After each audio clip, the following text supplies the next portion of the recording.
Far to the east, over ranges and rivers, lies a single solitary peak. The dwarves are determined to reclaim their homeland. The beauty and the attraction of The Hobbit from an animation standpoint is that there's endless variety in the amounts of creatures, you know, from the wargs through the spiders to the rabbits. You've got Gollum, who's, you know, primarily mocap based. You've got the trolls, which are a real sort of blend of two worlds, mocap and keyframe animation. This goes back to Gollum. Our experience working with Andy Serkis was just fantastic. You know, having an actor be the soul of a character just makes sense, and we've just wanted to continue that with every character that we create. And so, yeah, when it came to do the troll Shaw scenes, we can put the trolls on a motion capture stage. They're on an adjacent stage. Peter can see both of them in his camera, as can, you know, Andrew Lesney and all the camera team.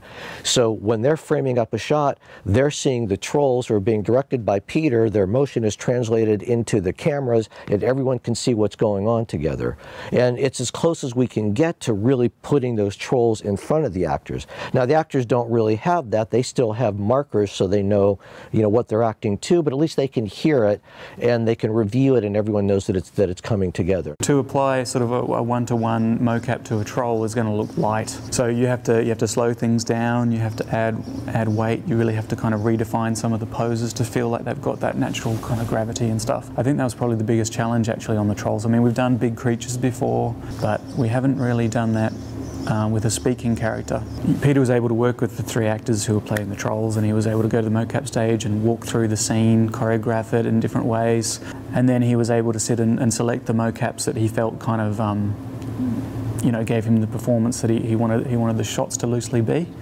Yeah, our goal has always really been to understand the science, the physics, the underpinning behind these techniques that we're creating, so that as we advance them, they're based on principles that will actually live from one film to another and actually stand the test of time, because you're going to understand, you know, really what's happening under the surface. I mean, that's always a challenge when you have, it being that it is Goblin Caverns, that you want to have those large masses coming in and chasing the dwarves. I mean, they're a bit outnumbered.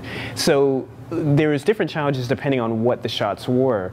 When they were up close, you had to make sure your CG characters held up really well up close when they're grappling and tackling with the dwarves and with the live action plates. And then you had the wider shots where we'd have a combination of massive or animated goblins, groups of them rendering, you know, sometimes hundreds of them coming through. And then medium shots as well, where you get a combination of both. There's a lot of goblins, but there's also a lot of interaction. Making sure the highlight in the eye is just right, getting the right expression, making sure it falls across his face correctly, just all those little nuances. And then with our shaders and textures department, they're always, you know, just raising the bar with doing finer and finer detail on skin and flesh, and with the Goblin King himself, like I said, just really researching into how to make that look realistic, all the skin textures.